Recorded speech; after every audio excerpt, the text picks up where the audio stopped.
Peace in Islam. It's Khalid Muhammad.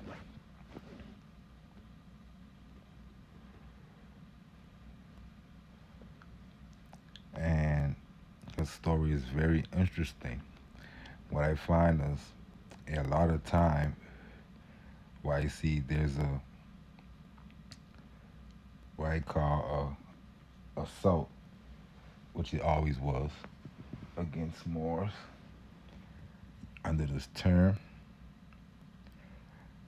you can tell that even though he been a threat to them before he been calling himself a Moor, they don't really care because that's the number one issue: nationality and who are you. Everything else they can deal with. Has he been a motherfucker to them?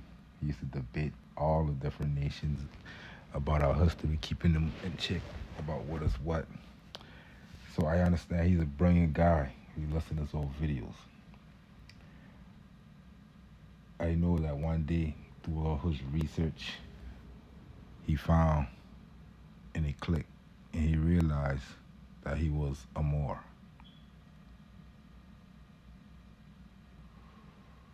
And he didn't, like some else today, who ain't finding that out, get into his emotion. It's just that one day he black, and the next day he a Moor. Just like at least 80% of us. Um,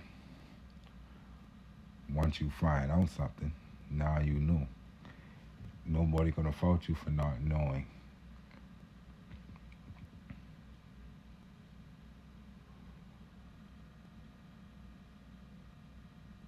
When you find out the truth, you become an enemy of truth if you willfully disregard that truth.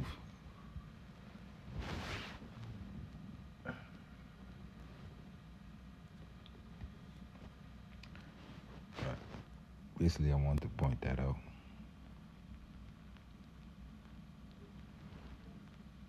The fact that Rome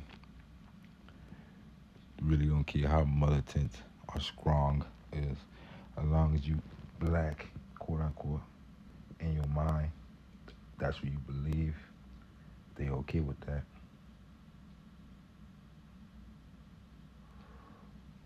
You can be much perceived to be a weaker so-called black man, but if you know you are more, that more of a threat to them.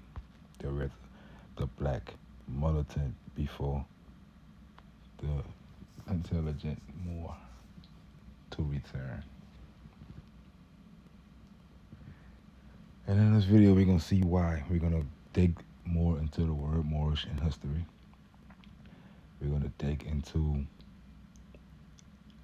how, um, but basically, it's gonna be a lot of reiterating from the last video before we get into the timeline that we're recreating for ourselves, which will be more accurate than any official timeline you can find today dealing with the Americas.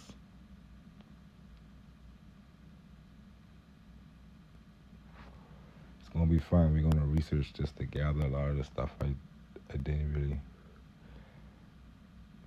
It's basically gonna be a lot of random stuff, but it's gonna be fun. Let's go.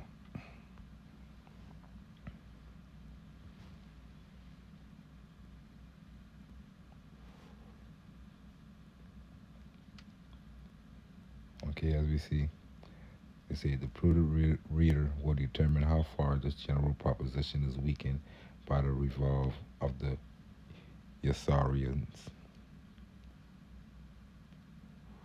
or Isarians, the independence of Britain and Amorica, the Moorish tribes, or the Bagadai of Gaul and Spain. Well, there's so many texts out here like this.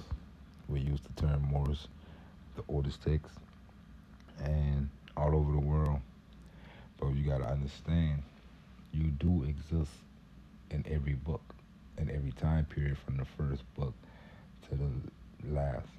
You exist. in those time periods in those books, but under terms that ain't the terms you use to define yourself.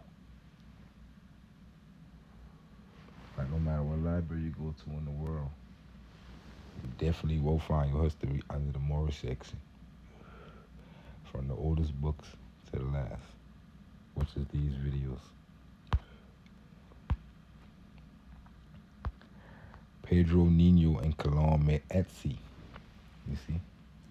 So you know our popularized history wanna act like if it wasn't for this more Pedro El Nino, which he been converted based off his name. His name is Pedro Nino, which is Pedro El Negro or Pedro the Black or Peter the Black. So based off his name, this is a black man according to the history, the first group being known as Negro and Nino. The first group of Moors in the history books. We could go back to Rome and see those things being happening, but this when they get prevalent.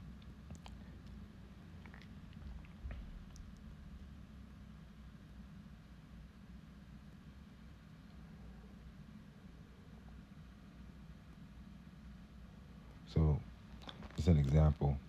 Once somebody comment and ask me, why do Moors always down the people that we saying that they black as if we're talking about two different groups?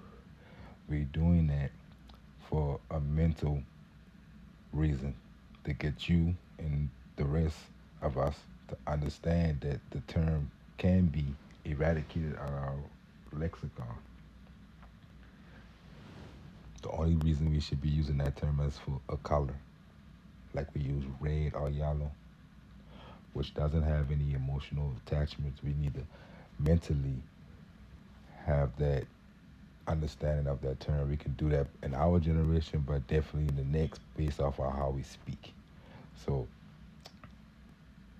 you will see us interchanging in terms like that.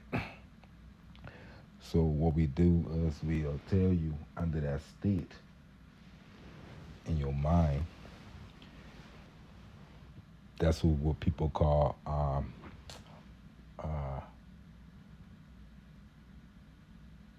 post-traumatic slavery shit, because the term comes from that era.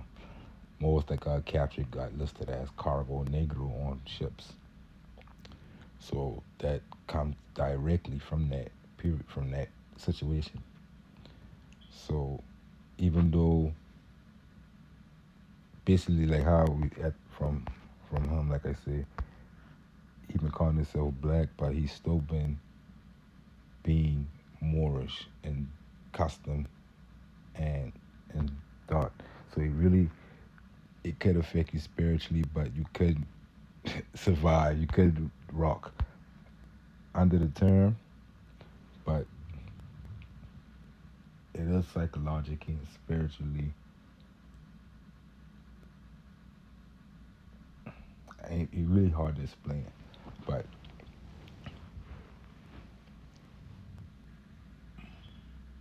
just know we don't really mean harm or looking down on the ones of us who call us black, because we actually call it's still ourselves. Like I say, one day I wake up, one day I go to sleep black and wake up the next day I am black no more. So that's something you do in your head. I not that you have to put on the fast or write this paperwork or not. Now I know the truth. I can't go back to lying to myself. If I know I can't be that, why would I call myself that? Being the type of person who don't care about the next man, just how the next man perceive me. It been easy for me to do it, but basically your higher self, that's the more, and your lower self, that's the slave, right? No, it's just not calling what people call post-traumatic slave disorder. They pick plenty different things that we do, like so-called gangster stuff, shooting stuff. They put all of that as post-traumatic slave, but all that come under the Christian colonies, under the black codes, in the state of those morals at that time, being that they've been in a state of black. as Moors when they're free in their own kingdoms, their own schools, mathematics, sciences. It's like a different realm, a different matrix, a different understanding, perspective, thought patterns that come with that.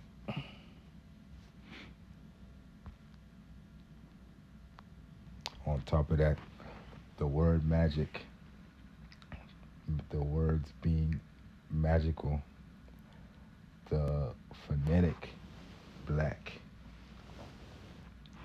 and the word and the thoughts that have been expressed that came down from that word, meaning all things bad, evil, opposite of white, opposite of good, bad, evil.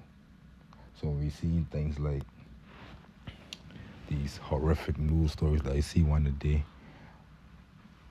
see something like 12 mass shootings and mostly so-called black women got killed over the weekend.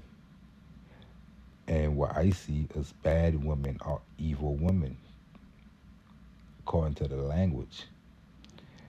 The, the situation is killings and murder, which by definition is black. Black stuff go with black stuff.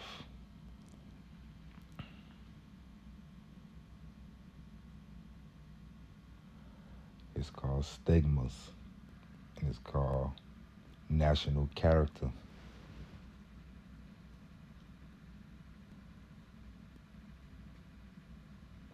But people get emotional because they attach themselves to that word when you explain that to them.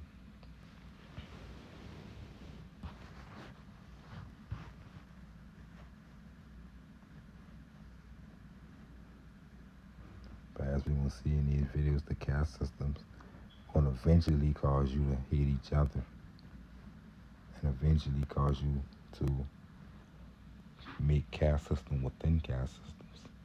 It could be people who too black and people who ain't black enough. Over time, they're gonna become family members against each other,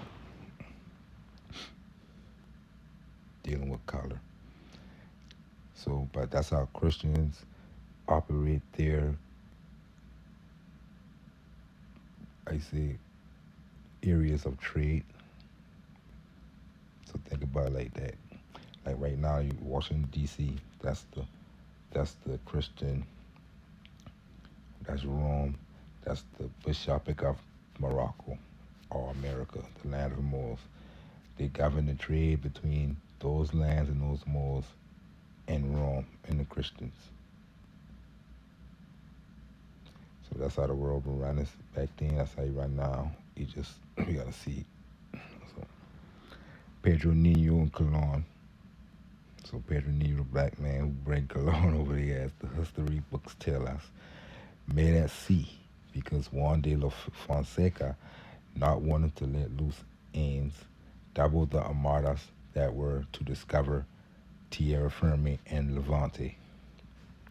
So already we just destroy all the so-called scholars in Harvard.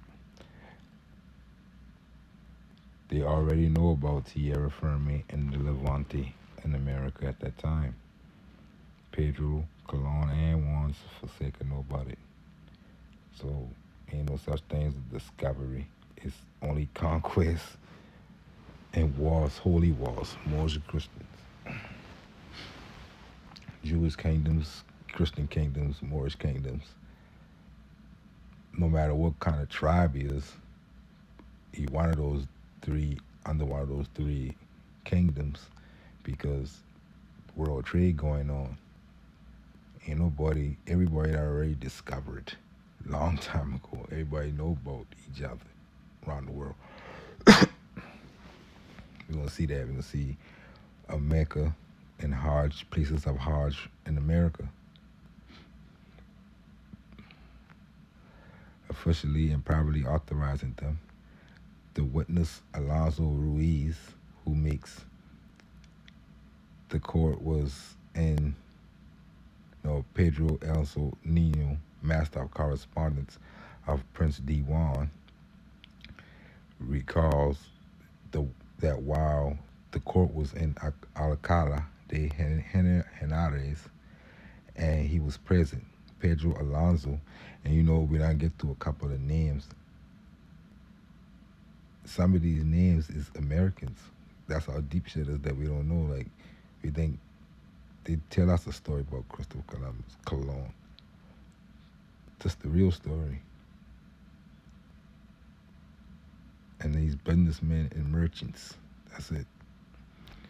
And he was present. Pedro Alonso was busy getting permission from Bishop Juan de Fonseca to go discover with Alonso de Ojeda, which is recognized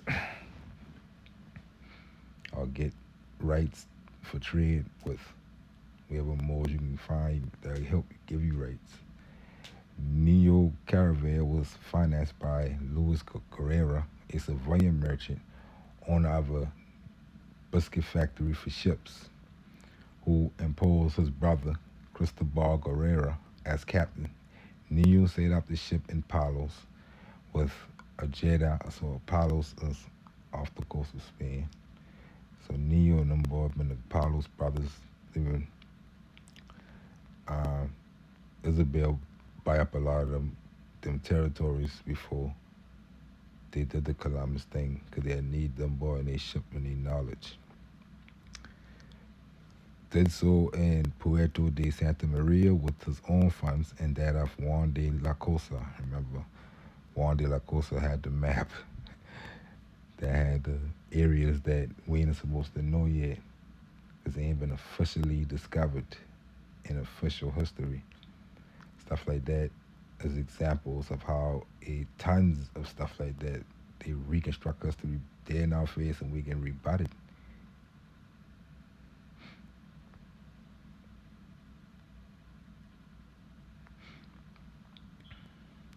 Who acted as pilot on the journey, planned to set sail in May. Meeting at sea, Ojeda and Nino engaged before the hour, each traveling their own way. The Pilano, which is Nino, being undisciplined, he refrained from playing in Cadiz. So at that time, in order to come over here, you have to embark from Cadiz.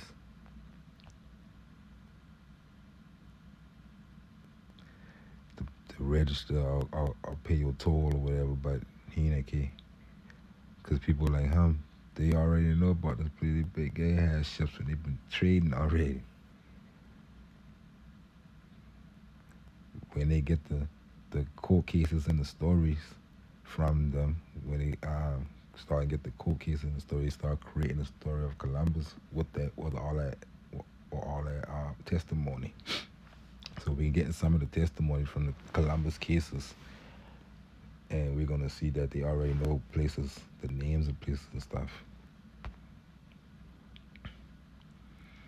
So he refrained from playing good days. He going straight to the port of Hierro, located on Gran Canaria, where it was to the windward side of Paria. So the windward and Paria is we in America. He made a gage before sailing the 600 leagues. So these ship terms, like I said, paying tolls and taxes and stuff, which according to Owedo separated the port of Marinon from the small sea, Mar Pequena, the Caribbean. In an undeterminate evening, it was found 3 leagues from the Boca del Drago, not wanting to get into the La Boca el Le Serpe at night, since the Greek current known as Hail or Tierra. I think Hierro.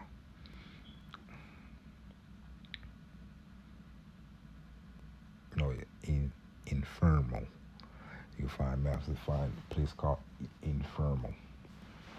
That's the place called they call Hell. Could crash them against the course, and that's the evidence we're using to know that this entire section is talking about this area.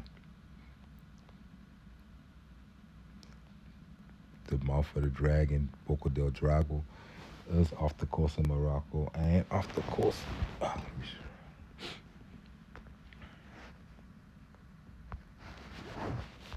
to Boca del Drago, so that's how he called to rebut that one.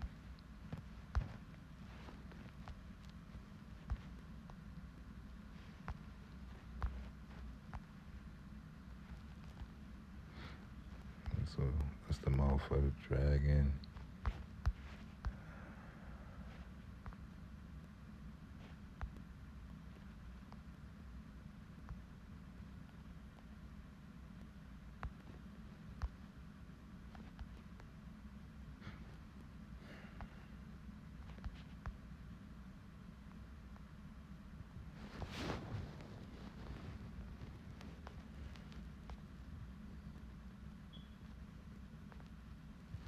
Yeah, right here.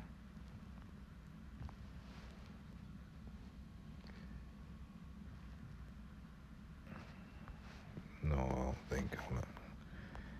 He looks just like the one on the other side.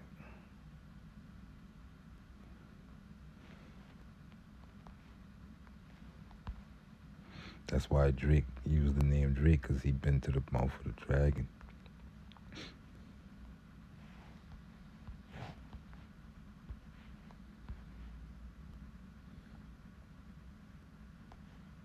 El Dorado.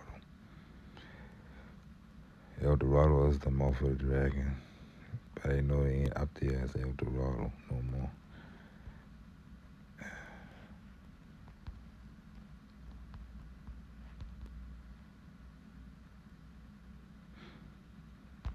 Yeah, it's still up there. It's a different El Dorado. Yeah, it could be, because the mouth, I think it was the mouth of the dragon. Boca El Drago.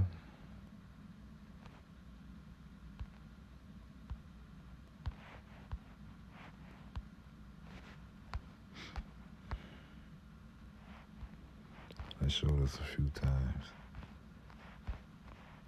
The one in Morocco.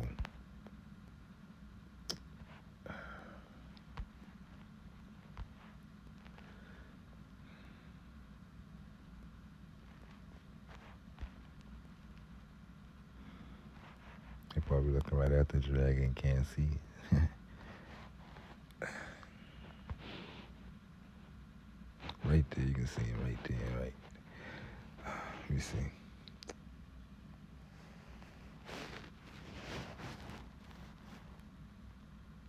Definitely can see him on this side.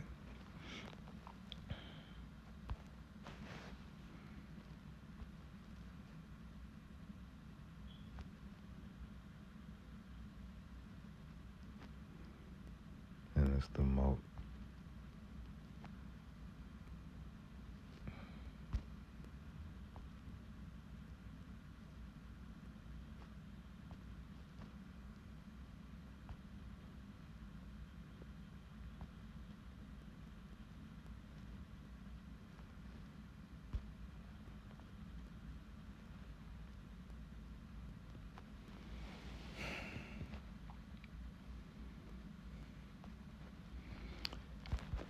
He look like this on this side, but I can't really see. He might be there. Cause he do look like a little mouth. Yeah, right there.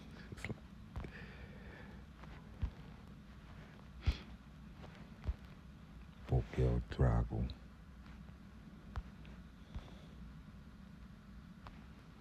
And they mouth of the serpent too over here. Somewhere. Boca El Serpe. Mouth of the snake. So, in imitation of Columbus, he anchored in Puerto Redondo without seeing crosses or signs of the Admiral's Pass. So he even seen the crosses that um, Columbus been laying in the ground. He been going to other places, disregarding perils or Las Perlas, the island, for knowing them to be of inferior quality.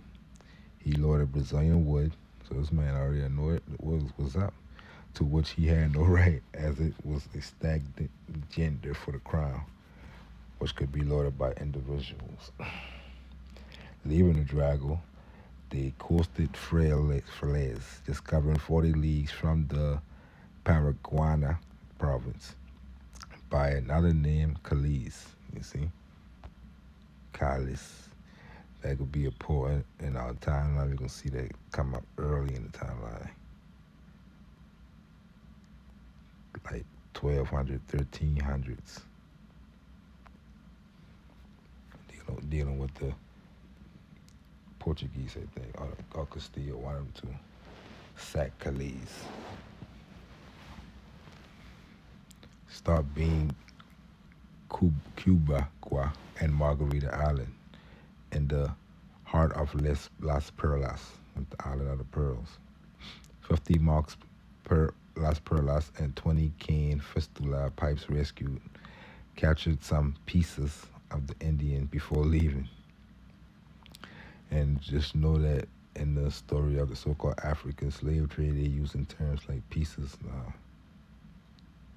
And don't forget, we're talking about this Africa, the Western Africa in reality. They passed through the province of Maracapana and touched down on the land of the chief Koyatari. So that's a chief.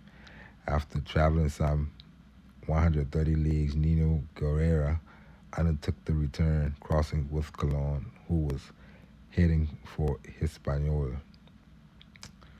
So he meet up with that boy over here already. One some time ago, they left the Little Sea or the Caribbean through San Juan, going up the Saragossa mountain to cross without stopping to the Galician port of Bayonne. Bayonne. Remember I was show you like 2 videos ago. They had a port in Portugal called Bayonne, which they've been calling us the Moors from beyond the sea. Moros de Allende.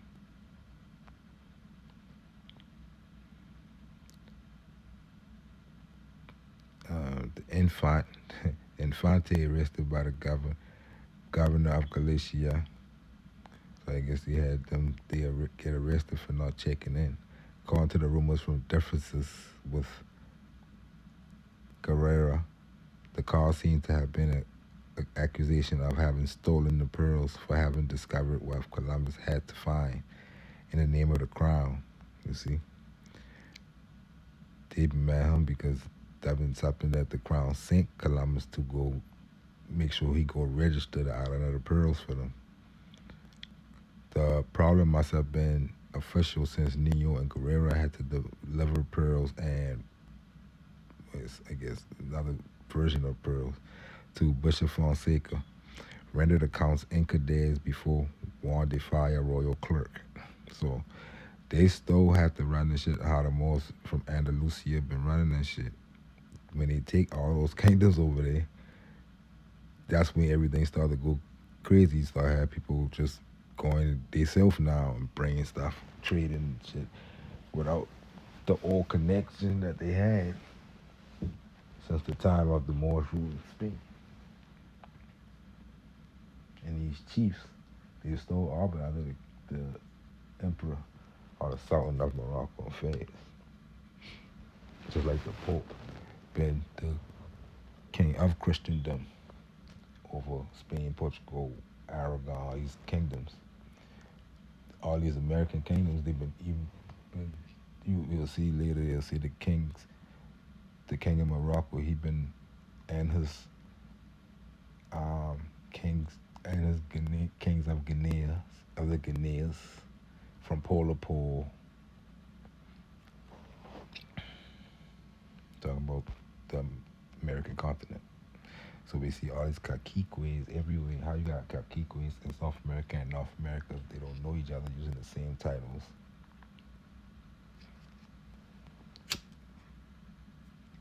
We're gonna see some titles. We're gonna see some stuff today about that. Any Moorish titles that you can find in stories of the Moors in Spain. Same titles, same spelling, and everything.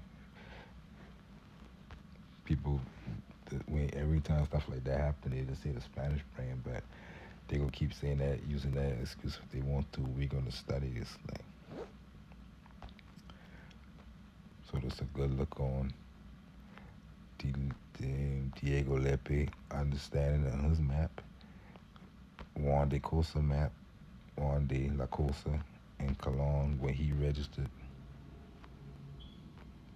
So everything that is blank, that's tierra firme now, mainland tierra firme.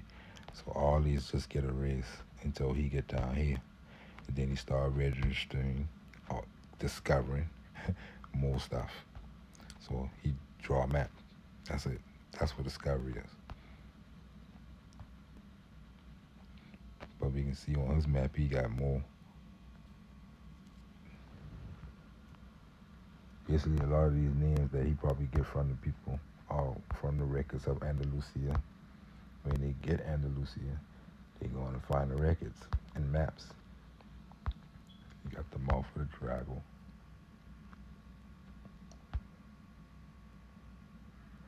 The Island of the Pearls. Isabella now. Because she registered.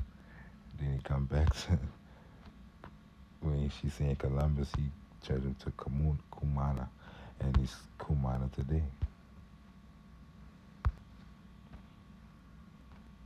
So that's still a registered, a baptized.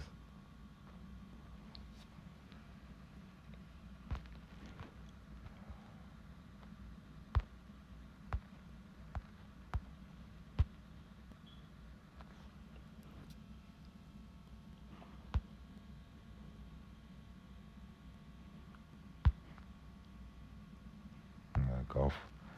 Columbus called it the Gulf of Venice. That's why we got Venezuela today. He already know that been the Gulf where the Venetian Moors been frequented. And Venetian Christians. We're gonna see pictures. You see Moors with the Venetian outfit and cross and everything. You got Mount Albo, Mount White Giants, Mount of the White Giants, or the High Giants. Albo would have been.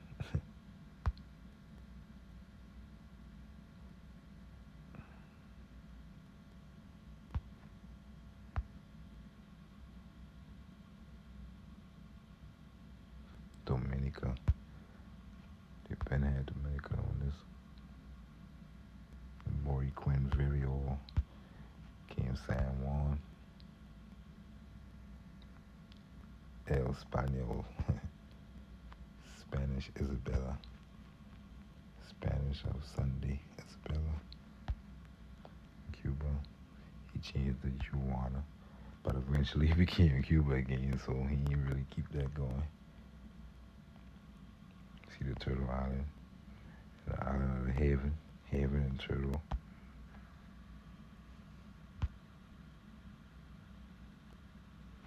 Mayuna. Maguana. And this way they say he land. They changed to San Salvador. Guanahani.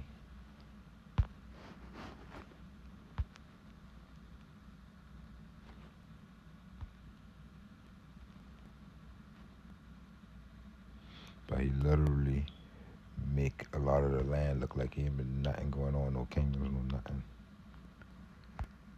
Clear land, but he had kingdoms there. He had a point of Cordoba. No, you have to erase that. Still ain't really work because you can find maps of other people, other nations and stuff who put different things right where it's supposed to be. That's why we got our research map, because that what happened. Couldn't get rid of them, especially this map. They're supposed to get rid of this.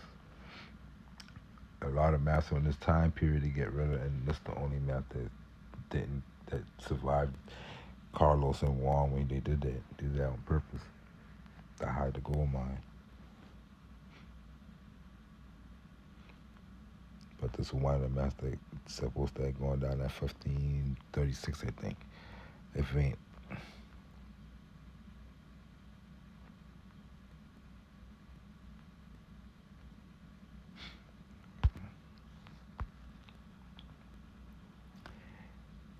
the same September of 1499, it was the bringing of Columbus was decided. The kings manifested their favor to Fernandez Lugo, authorized him to avenge Inez de Peraza. The tip gave the Portuguese, who in 1497 surprised him by starting the work of a tower in the royal state of Tierra Firme, which was in the conquest of Portugal. There was no revenge because Lugo was married to Beatrice de Barbadilla. And them names like that, you can tell them from the old Moorish days because you got like this Abdallah, and it's Bo Abdallah, Ben Abdallah, son of Allah.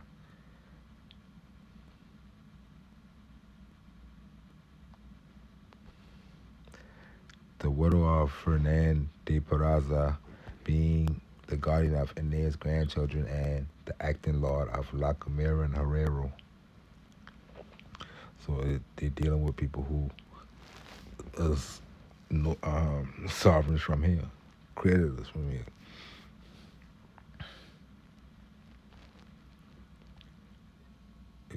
Shortly after he had to abandon his residence in San Cristobal, the capital of Tenerife, for having been called to court by not having respected those of Butata.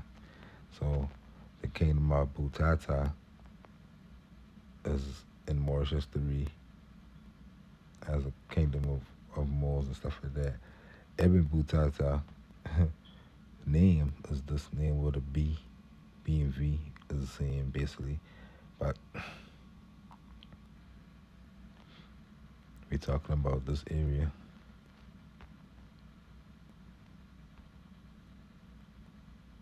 The vassalage that gave to Isabel at the beginning of the year on October 2nd, 1499. You see?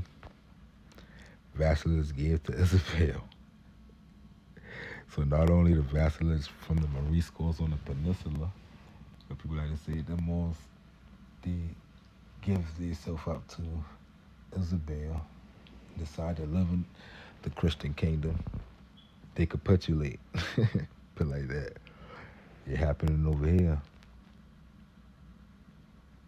And when they did that, now you starting to see American stories pop up because now she writing the stories like, okay, now the Indian story is gonna pop up. All the Moorish stories that they've been going through, they get that vassalage for hundreds of years disappear or get put somewhere else in your mind. And you get new stories, which is the ones that they're gonna talk about when they just so-called discovered us and everything afterwards. 1500. Probably deal 1499. She getting vassalage from the kingdom of Utata.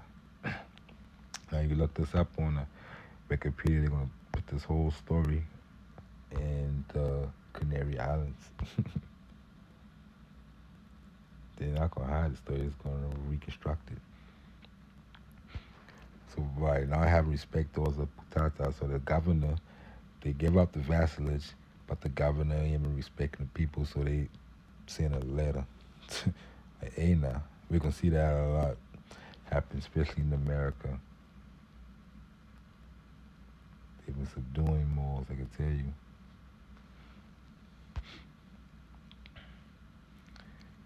It was appointed captain of the Little Sea and the governor of Barbary. So for Castile, she already had all her governorship set up over here.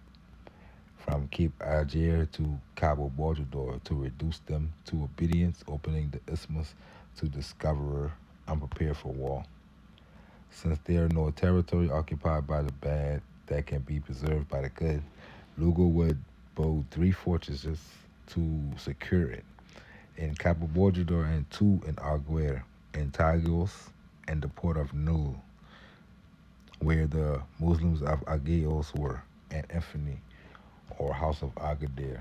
It is common that the commission was reduced to conquering and reforming them so that each one could house a garrison of 100 lances or horses and 200 pawns, plenty of force to control an armed population.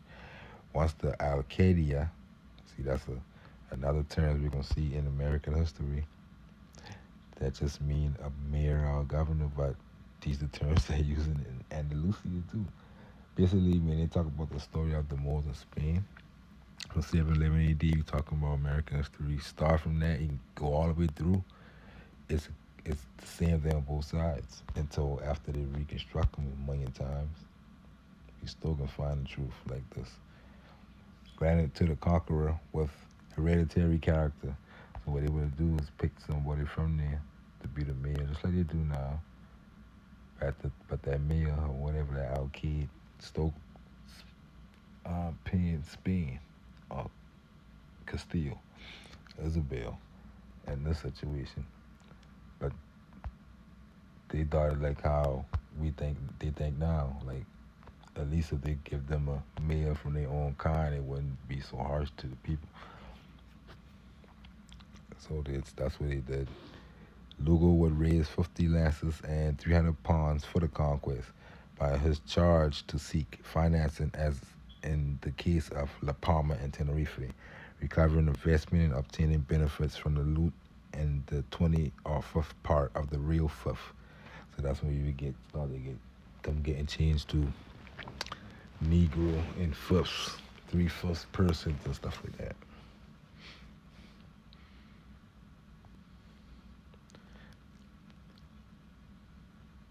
That he produced in territory conquered by his hand a percentage that doubled the tithes granted to Columbus in his discoveries, in his registrations.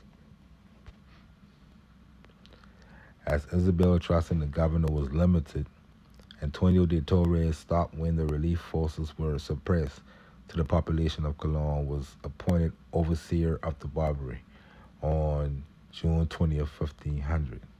You see, he ain't supposed to be no overseers of no Barbary because he's an American discoverer, Lugo, historic Marapat with Cologne. Like we were saying in the earlier video, he's the real. He should have been the one who had the story. Columbus just come behind him and register everything that he did. He governed the place. Lugo governed it. He's in charge of the supervise the acts and accounts of Lugo. The queen provided him with a letter of introduction addressed to the Alguaquiles. So we're gonna see that later.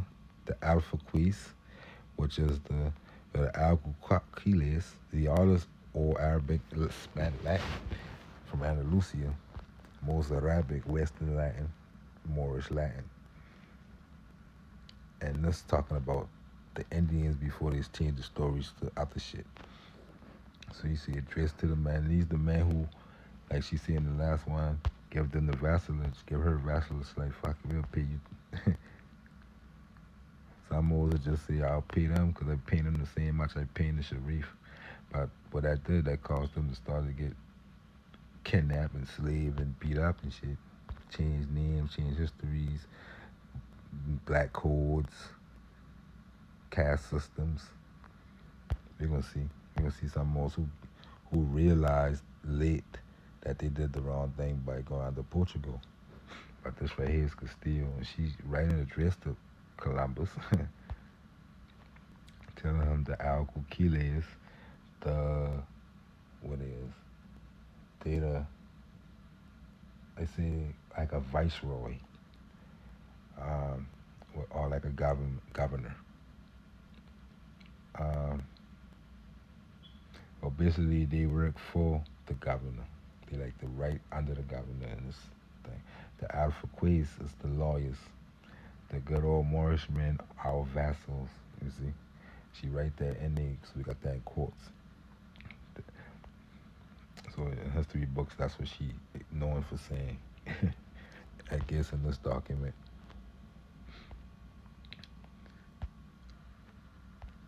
So that's how we get the history mixed up because these terms don't supposed to be American and Indian history.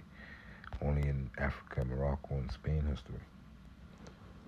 Who lived between the Cabos de Aguirre and the Bojador.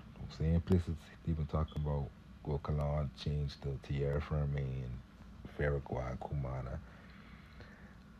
Isabel communicated the appointment of the officers having been designated for their good, as for their good they wage war on them. They would have to lend them full faith, but they would refrain from obeying Lugo's orders. So they started to get crazy, but they couldn't really govern. Imposed baptism by force. They were Sierra Bermeja wielded the agreements of Grenada. So somebody wielding the agreements of Grenada, saying, "Listen, we agree to not." They say, remembering that the city surrendered in exchange for a promise to respect their belief. Fernando did not bother to reply. Summoning a horse, they entered the road out with blood and fire, reduced to slavery. The few surviving Moors, those from Willa Luenga, chastised someone else's head, asking for a license to settle in the parts of Allende. So you got some Moors who ready to come over here, and as these that you see, there's a lot of history. They don't keep their word. These people do not keep their word. So they still going down and burn and kill and pillage and enslave. And I guess this in Andalusia, Granada. Granted by the Catholic, the Duke of Medina Sidonia, who commanded troops but did not attain, wanted to win royal favor by the most abject way, proposing such a notorious barbarity that the monarchs rejected the idea by letter for May the 2nd, 1501. No harm will be done to the Moors of Villa Luenga after they have disembarked in the Linde, because the king should not break his word. Both the license to populate or reside, as well as the possibility of retaliating in the Linde Catholic Authority, which when we say in Linde, we say in America. But the term America, again, don't exist right now. But that's the term we know they're using, which they did not have or pretend to have in North Africa, which they had as their sole possession, the Plaza de Melilla. So we knowing all that's going on in the story based off the fact that we know Isabel and your boy Ferdinand ain't had no holdings in Africa. Why they using terms like this and these stories already dropped in 1501. But the residual uprising settled. Juan de Guzman stopped being necessary. Once the case was reopened and the council, the Bow analyzed, it determined that since the sin had been committed before obtaining the disposition, the Duke had to be sentenced for it. Disapprove of the town hall for the loss of half of his assets to the benefit of the royal treasury. Having in her power the Cape of Aguirre Islands, the Queen added Gibraltar, a charismatic place for the people of Allende. And it could be the Gibraltar that we've been talking about in the last video that's in Venezuela, for having belonged to the first Beni Marine of Morocco. With the annexation decreed on December 22nd, 1501, when Guzman did not deliver it, the governor of Jerez took possession of the hunting fortress by assault at the beginning of 1502.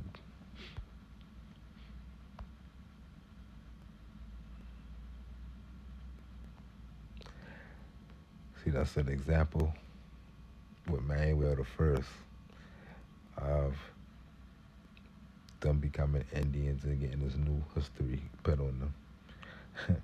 Letters from the Moors of Mesa, addressed to, oh, mostly a lot of them started to become either one of the two things, Indian or black from Africa. Africa. One of the two things after this. Letter from the Moors of Mesa addressed to Manuel I related with what happened. Phil, he tried to buy woes. See, tried to buy the woes of these nobles.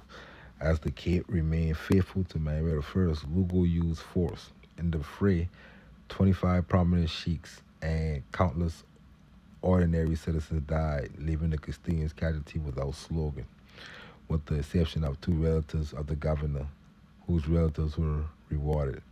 Lugo embarked half defeated as he carried a load of captives, offering to the original version Bobadilla, who was no defeat if not withdrawn, caused by envious who took the order from the Catholics to leave Cabo de Aguirre in order to deprive her husband from the third conquest. which they were unwilling to consent to. So basically, they've been trying to give the they've been trying to change it from a conquest to a discovery because the conquest ain't really is a real thing. It's made up. The uh, what was going on been vassalage after war and capitulations, but they can't really say that because they gotta tell you that even Moorish kingdoms, they gotta tell you the truth and show you these things, which they ain't willing to do. They'd rather show you Columbus' story.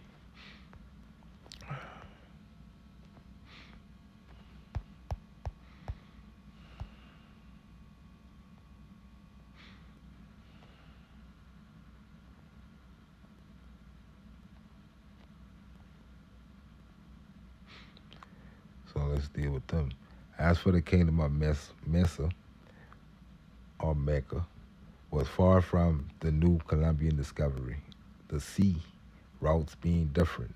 The kings opened it to traffic in September 1501, accusing Lugo of having closed it on his own authority. They made him guilty of deaths, injuries, and remains of ships, beasts, and merchandise suffered by the Canaries, surprised by the soldiers on the coast. So this nigga been waging war,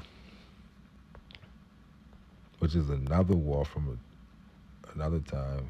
You the Cabo de Borjador and all this from the Cape Aguirre to the Cabo de Borjador. This Lugo. That's why I say Columbus come after him and rename and register these.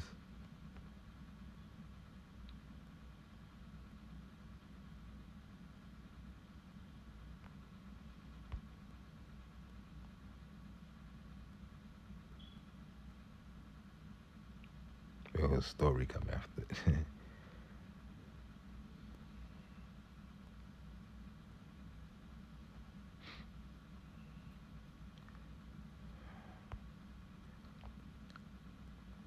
The sea routes being different.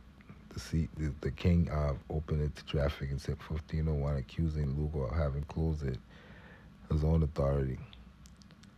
So he going crazy. He's surprised by the soldiers on the coast unauthorized the governor. The Catholic gave insurance to those who wanted to jump in Cabo de Aguirre and Mesa to capture and steal the vassals of the Sharif, mutating fishermen and merchants into conquerors.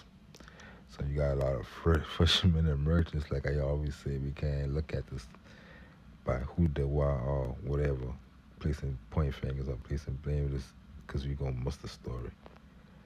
Because they changing people who from here who got memes of traveling all over the place. They understand all this and they been doing this traveling. Like I was saying about the Nino, a bunch of these rich Moors on this side who ain't got nothing to do with it start to get turned into different stories. So they became conquistadors from Spain and Africa and stuff like that, when they could have been from here. But the wreck is changing. Until the Moors, fed up with being abused, the most understood that putting themselves under the protection of the King of Portugal was bad business. So these Moors in Mesa, which is over here, we saw in the last video the river of Mesa, or the Mera. He changed to the Mera River. But we know that's what's left of the Kingdom of Mecca that we can know from evidence. But they give vassalage.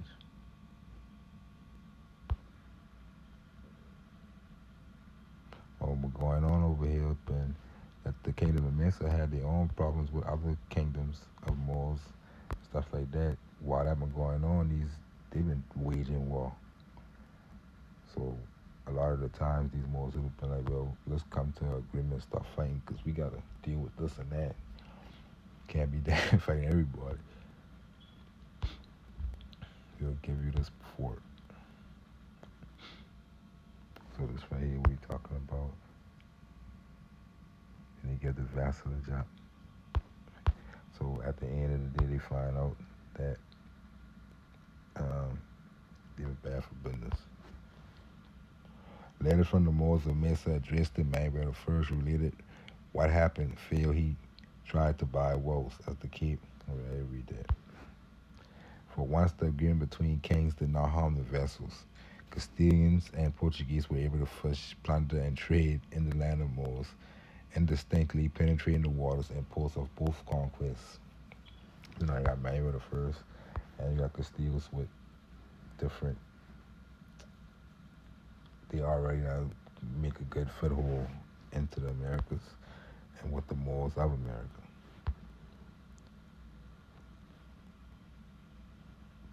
They said the waters and ports of both conquests on condition of paying the due rights to build a fortress, to found a place or acquire it by cession of the Moors. The Christian kings would set up the same rates which the king of Fez of Morocco charged. So the king of Fez of Morocco, they losing a lot of their old kingdoms. Because you can imagine how hard it is to cover the entire coast. So over time, these kingdoms shrank, but they've been sultans over the entire thing. So over time, we had to stop paying the king of Fez in Morocco, but you still paying somebody. So they charged to the Christians in the nearest roads. They authorized Spanish and Portuguese to extract gold, silver, horses, and maintenance. They would have to load and unload in the port of the Indias or in the Manuel I squares. Remember, we talking about these factories, squares. Cormacanas, Washington, D.C., they say 16-mile square. There's a square just like this. They got a square on Moorish lands. So if you don't know what that is, from the past to the present, you're going to be lost. De Allende, that's what they've been calling the Cormacanas of Allende. They're the ones who have to work. Respecting the prohibition of selling to the Moors grain, arms, gunpowder, tools, raw materials useful on war. So all that been banned from selling to the Moors of America, obviously. Ratified the agreement on November the 14th, 1509, closed a series of those who touched some coast of Africa, which were those of America. We know. But the documents say coast of Africa. That's why we in quotes. The toponym Cabo de Agua or Gui de Santa Cruz, attributed to Cabral, was preceded by Manuel I, king of the Algarves from here and beyond the sea in Africa. Remember, we were talking about that yesterday, but Wikipedia try their best to. That's how I know they be knowing, because you try your best to make your point. You would have just skipped that, a lot of that explaining, trying to explain away something. Trying too hard to explain away something means you know what it is. They say, beyond the sea in Africa, Lord of Guinea, of the coast and navigation and commerce of Ethiopia, Arabia, Persia, and India. So that's been the title of Manuel. And they even talk about plenty lands here. And they say beyond the sea in Africa. The Algarves from here, which is parts of Portugal, parts of North Africa, and beyond the sea in Africa, which is all these holdings that he getting with the vassalage of the Kingdom of Mesa. As Lord of the Barbary Coast up to the Bojador and the Nam Capes, the islands, city of Safi, and other castles of the Moors, to which Fernando resigned on behalf of Juana, remember the island, Canary Islands, Indies, and the Tierra Firme de Mar Oceano. So the same areas that Manuel I calling Africa, Bojador, Cape Nam, Safi, is the same areas Fernando calling Canary Islands, Indies, and Tierra Firme del Mar Oceano, which is the history we get. Tierra Firme de Indies, but we don't, Canary Islands, they not get rid of that too, but the Indies and Tierra Firme is what your child gonna get in school. You can bring out Fernando understanding maps.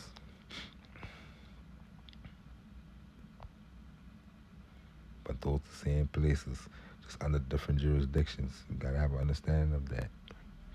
Half a dozen letters collected in the appendix of the work Spain in Atlantic Africa by Romo du Armas put us in contact with the forgotten form of colonization, helping us to locate the squares, despite the author placing them in the western coast of Morocco and Mauritania. So that's a good book. She's saying that you can locate the American thing regardless how the author think. Occupied by the kings of Portugal, the power vacuum which accompanied the change of dynasty in Morocco, the factories lost the character of colonized ports, acquiring the crown of Portugal a dangerous shade of protective authority. You're gonna see that in a minute. He couldn't even control the ports that he get vassalage of. And I think I cut off too much. Let's see. Voluntary vassalage of the population, proving his loyalty. Manuel the First left the customs of Arguin in depleting surroundings, so he couldn't even take care of it. Due to the prolonged presence of Portuguese merchants creating that of Santa Cruz del Cabo de Gui or Arguer. So the kid, so the house of Gui supposed to be Elmina. We're gonna talk about that later. Barack Obama did that special on going to visit Elmina, so-called African American history. Stuff like that make me believe he know the game because you make it upon yourself to make that in your history books by you visiting some Ghana, Elmina fort when we got 1,000 forts on this land alone that nobody telling us about.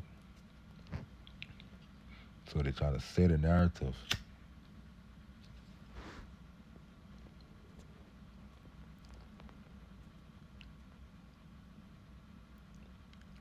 So the presence and so and a popular port, so they got um, independent merchants and shit setting up their own things on top of them and not paying them and shit and doing shit that they probably outlaw, like kidnapping Moors. So you know, like if they give you vassalage, you gonna protect. You're supposed to protect them, but that ain't working. So the presence in Lisbon of the factory of the Safi, consulted by the king, um, rise to a letter dated. So she got found a letter dated 1510, particularly explicit. It had a ship factor loaded with pepper, a product of the factories in Flanders, which would sell for 1,000,000 reis. Invested in cloth, the stock would be enough to rescue for a year. I would have preferred them flamenco because they have a fixed price, but Moors and Arabs would wanted them English, of finesse, specific or Pacific colors. She get real deep into the wood again being exported and imported in the records because we dealing with the House of Contract, the Casa de las Indias Contraction. That's where all the information, the real history at in those houses, like the Santa Cruz house, Cabo de Gui, those merchant houses, trade houses, squares, factories. See, and they want specific colors, dark blue. Some preferred, followed by green and red.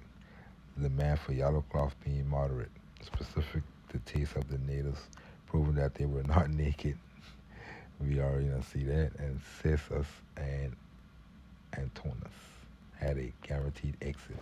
So she looking at what we're going to America, which been a bunch of clothes and shit. So, um, and the reason why she put that in there is because she realized that Castile created an Indian story, which is supposed to be naked people, according to their records. They create write a bunch of books, and there been a reconstruction. So what she's seeing is that this is the real history, and they replace it with Moroccan and Spanish history. Portugal Moroccan relations as the American history. How she figure out.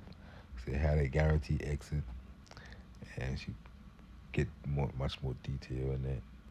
And then, but the most important thing being they understood about the English when they landed in Calais and other provinces of Castile in the Barbary of Castile. When the English came, they started to write about stuff. She used that as evidence, like, okay, now we can cross-reference with the English when they started coming to this Barbary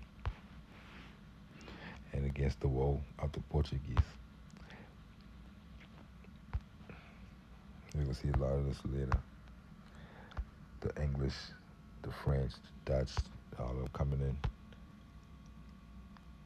Once the fortress was finished without the announced Portuguese knights appearing, Sequeiros, we could look into his stories, interesting stories, dedicated himself to the slave trade. He captured vassals of the King of Portugal.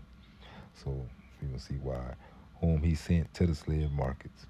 If he could not pay ransom, if they could not pay ransom, which is Manuel, mercilessly exploited and mistreated those of America, wrote to Manuel the First, king of the two continents and the climate of the Indies.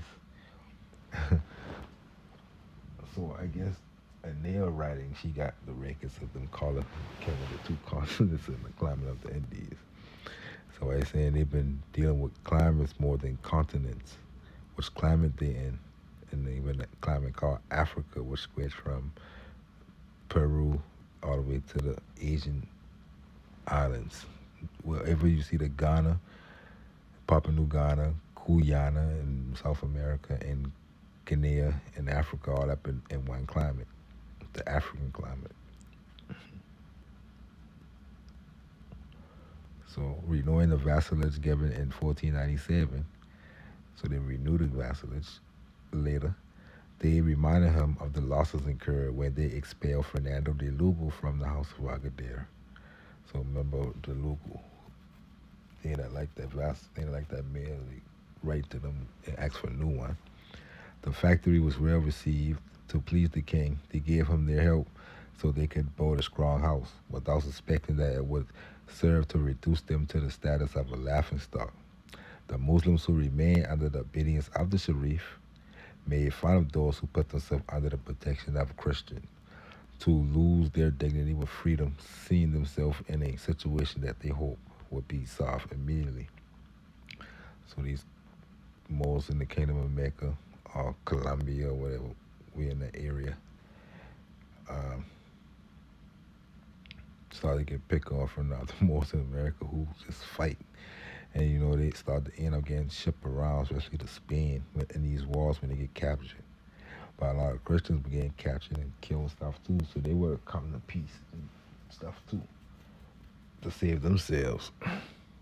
But this just them after 700 years actually finally coming back to where you come from to going over there and to them. They coming to the beyond.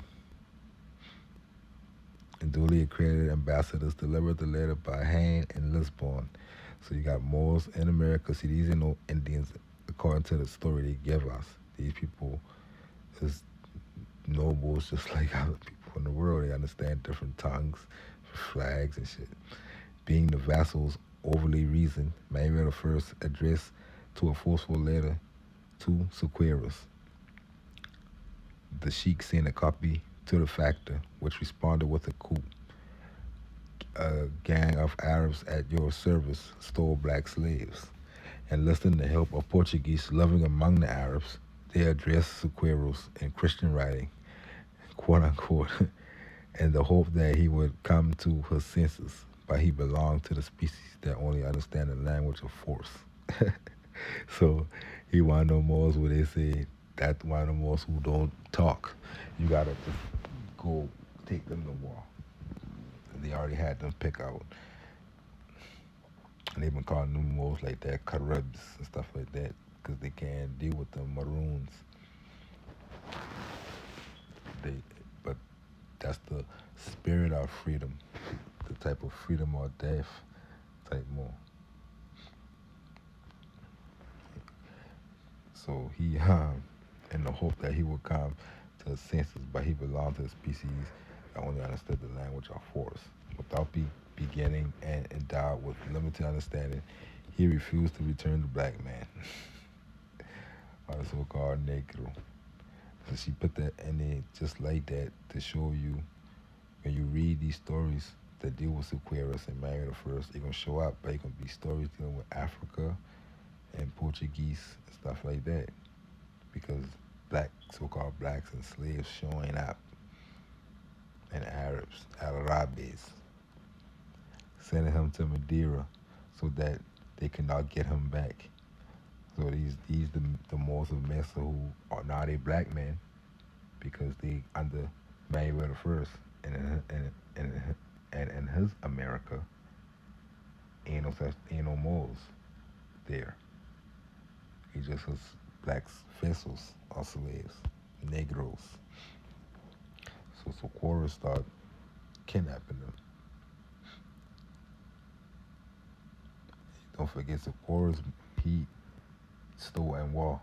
He's remember Lugo. He ain't trying to. He stole at war with Portugal, in the hope that he would come to the senses. They said they sent him to Madeira so they can't get him back. Once the new SS was communicated to Manuel First, not being in a position to be obeyed, he omitted the answer.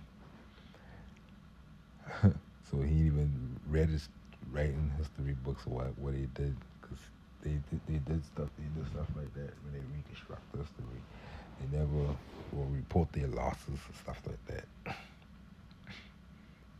And Moors did it too. Everybody don't wanna write the story. They say, emboldened Sequeiros, aware that a rich and respected Jew was going to the land of the Beni Tamir in the company of a Muslim, sent a group to capture him. The Muslim died defending himself, the Jew being locked up in the tower dungeon. Sequeiros asked for ransom, so he kidnapped him too. They try to send people of his stock or whatever to him, but he ain't keep about that. He attacking the custom house and stuff like that. But we see this story happen a lot. They just call these stories slave rebellions and stuff like that. But those were wars. So they say believing that it was possible to return to a rule of law from tyranny of violence and sacrifice are mediated. 10 Arab knights from Mecca, led by the sheikh bearing the letter of Manuel I and the flag of Portugal, appear at the door of the fortress. You see, these Moors of Mecca, Arab knights from Mecca, they Moors in reality, but they vassals of Manuel I. So in history books, they ain't gonna be talking about Arab knights and sheiks. They be talking about, especially in this America, so they're gonna be talking about Indians.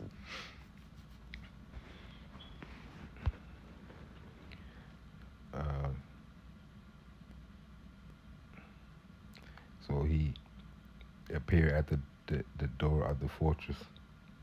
This group, um, invited to pass. So Queris had the Jew brought. So it's the Jew he had captured after they had sent the first Muslim and Jew to him. After forcing him to renew the oath to the King of Portugal, he deigned to listen to the reading of the letter and the reason of the sheep. He replied, explaining that having won the land and built the fort with his arm and money, he recognized no authority other than his own. The Arabs dispatched, they nailed the king letter to the fortress door, sheltered in nearby ruin, the royal banner placed on a spear. They waited 3 days. When there was no response, they paid the 30 Mentico and large volumes of books of the Jews on which the ransom was fixed. So they capitulated to him, pay him, get their man out, who they had seen earlier, and give him some books of the Jews, quote unquote.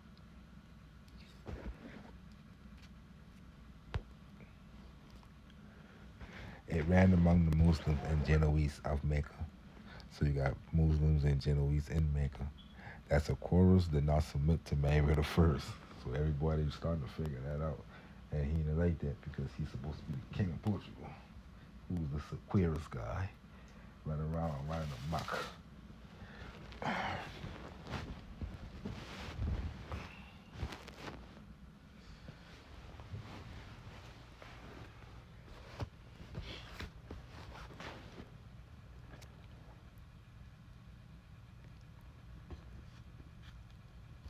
The Arabs writing to the king for the third time. So they trying to tell him, hey, we give you vassalage, you need to come and get this Aquarius dude kidnapping people. Still at war. They remembered that having lived in freedom, being able to trade all over the land since they gave him vassalage, now they live in distress. Former allies harassed them. So it ain't just Aquarius harassing them, the other Moors around, having generally lost respect for them. Merchants who rented the boat from Diego de Mota to go to Safi to buy were stripped en route by Castilians. So they ain't even having protections no more. Ain't nobody protecting them. And unable to go to Sequeras, they asked a Muslim leader for help. He recovered the mutiny, but they lost because distributing it injustice. He gave a part to the ferrymen, reserving the third for the services. Rich and professional, the merchants doubled the price, so they upped the price on them and everything. Buying merchandise to lower two boats of the same motor, being robbed again upon return. So they just fall into a bad state. Kingdom of Mecca.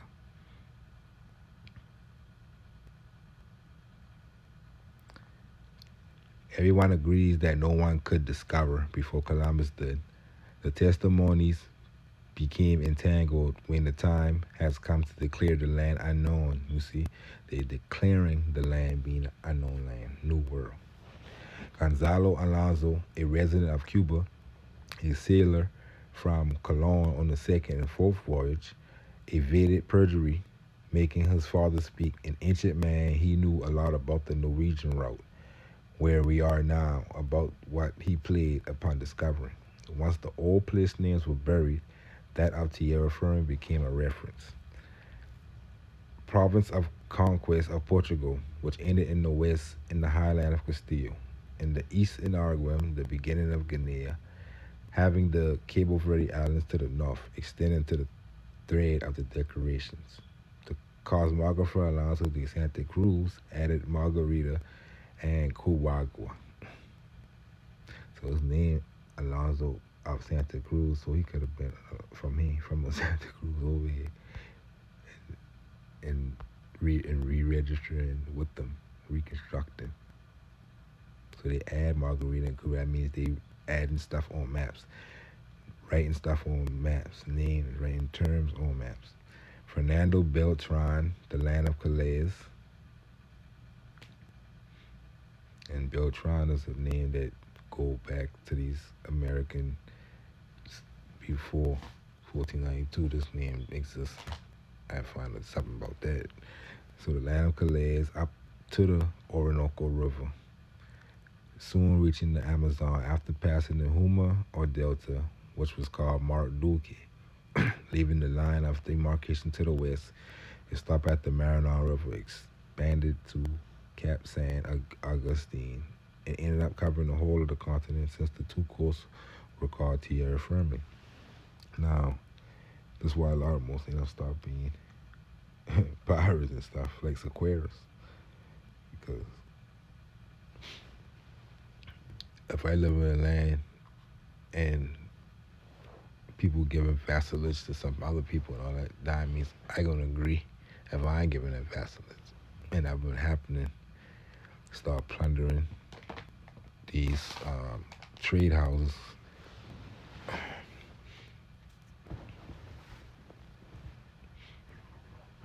Where they used to live in the kingdom of Mecca. Now they come from Africa as slaves to terra firma, the same place where they never left.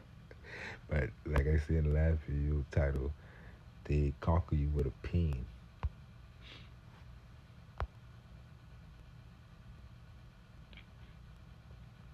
The famous capital of Mali. So I'm gonna stop after this one. I don't want the video to be too long. Sometimes called only Mali. After the empire planted a district within the wall called Niani Kaba. The use of the names is another part of the legacy of early researchers Kaba and Diara, which remind me is the Dara or the Darian in America, the Dara in West Morocco, are still used in West Africa and Central America. Both the arrival of the Spaniards in Central America, before the arrival of the Spaniards in Central America, some of the African Muslims from the Honduras area were called Al Imami. They were probably related to the African people seen by Fernando Columbus. So, a bunch of probabilities. But what I wanted to show is this word Cabo. We're going to look at that again. So we got the Kaaba, Ye, Sarash, the cube of the Zoroaster. Remember that last Wikipedia page that we look at to have Kaaba, and they try to act like that meant strong hand because the Indians say so. And I like to say that's how they reconstruct history by always saying some ancient Indians that nobody can go talk to say something mean this when we can look into languages that we can find on the planet today instead of some extinct Indian language that nobody can verify. We can look into the language that we got today and find these terms mean things in America. So we now Kaaba means cube or square like we've been saying. In the West we can't do that because everything gotta be Native American. The Cuba Kingdom in Africa, Cuba Kingdom. The same word Cuba. Cube. It's Kaaba. But they say he means strong hand. The natives. And look where they try to split them up. Say, hey, if you want the other one, click here. Don't look at the one. No. But a cube just look like a square, a cube. So that would make more sense than strong hand. And we know Kaaba means the cube. Al-Kaaba.